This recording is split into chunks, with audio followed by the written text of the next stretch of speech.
નમસ્કાર દર્શક મિત્રો, નયા ભારત ન્યૂઝમાં તમારું હાર્દિક સ્વાગત છે। હું છું મંસૂરી શેરવાનો। આજથી સંપૂર્ણ ભારતમાં 3 નવા કાયદાઓ ભારતીય ન્યાય સંહિતા, ભારતીય નાગરિક સુરક્ષા સંહિતા અને ભારતીય સાક્ષ્ય અધિનિયમ અમલમાં આવી છે, જેને લઈને વડોદરા શહેર પોલીસ કમિશનર દ્વારા આજથી અમલ બનેલા નવા કાયદા અને કલમો અંગે મીડિયાને જાણકારી આપી હતી। અને તે નોંધનીય છે કે આજથી બ્રિટિશરોના જમાનાનો કાયદો બદલાઈ રહ્યો છે। 164 વર્ષ જૂનો આઈપીસીની કલમનો કાયદો આજથી બદલાઈ ગયો છે, જેથી નવા કાયદાની શરૂઆત બરોબર રાત્રિના 12ના ટકોરે વડોદરા શહેરના ગાયકવાડી જમાનાના 110 વર્ષ જૂના રાવપુરા પોલીસ સ્ટેશન ખાતેથી પોલીસ કમિશનર દ્વારા પ્રતિકાત્મક શરૂઆત સાથે નવા કાયદાને લાગતી જાણકારી આપવામાં આવી હતી। Bureau report Taufiq Shaikh. આજે 1 જુલાઈ 2024 ત્યારે 00:01 hours આ એક ઐતિહાસિક ઘડી છે। સમગ્ર દેશમાં, ગુજરાત રાજ્યમાં ને વડોદરા શહેરમાં આજે 3 નવા ક્રિમિનલ કાયદાઓનું અમલીકરણ શરૂ થઈ રહ્યું છે। ભારતીય ન્યાય સંહિતા, ભારતીય નાગરિક સુરક્ષા સંહિતા અને ભારતીય સાક્ષ્ય અધિનિયમ 2023 ગૃહ મંત્રાલય ભારત સરકારના જાહેરનામા મુજબ આજની તારીખથી અમલમાં આવી રહ્યું છે। આ એક 1860થી ચાલી રહેલા જે એક ઐતિહાસિક લેજિસ્લેટિવ રેજીમ હતી, આમાં બદલાવ લાવીને એક ન્યૂ ઇન્ડિયાના એક ન્યૂ ઇનિશિયેટિવ તરીકે આજે આ નવા કાયદા અમલમાં આવી રહ્યું છે।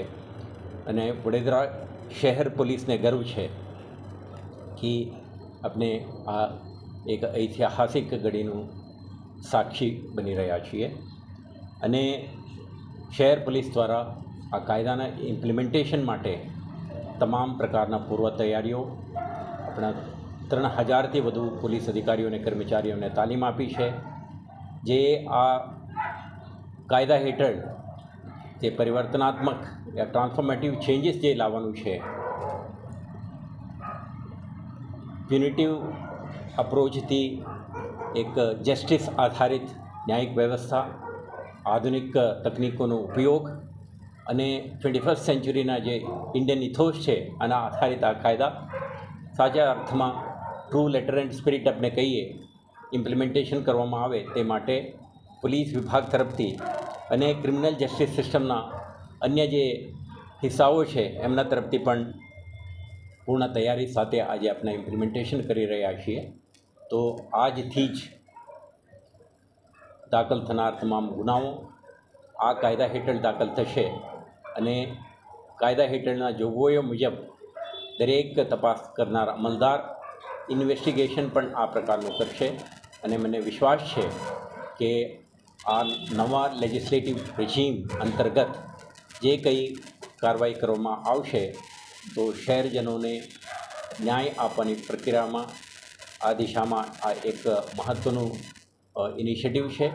અને આપણા આખા શહેર પોલીસ તરફથી ખૂબ મહેનતથી, શ્રદ્ધાથી અને ઇમ્પ્લિમેન્ટ કરીને એમના એક જસ્ટિસ ડિલિવરીમાં એક ક્રિટિકલ વિંગ તરીકે પોલીસ કામ કરશે।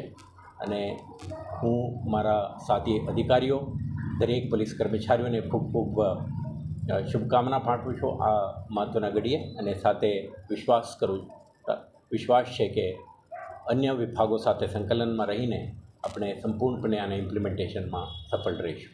164 વર્ષ જૂનો કાયદો કેટલો પડકાર હતો જ્યારે હવે એને ઇમ્પ્લિમેન્ટ કરીને એને આ તરફ લઈ જવા માટે?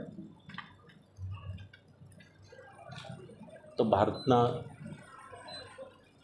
જે પાર્લિમેન્ટ છે, ઇન્ડિયન પાર્લિમેન્ટ 140 કરોડ જનતાના પ્રતિનિધિત્વ કરતા પાર્લિમેન્ટ આ કાયદાઓને પાસ કરી છે।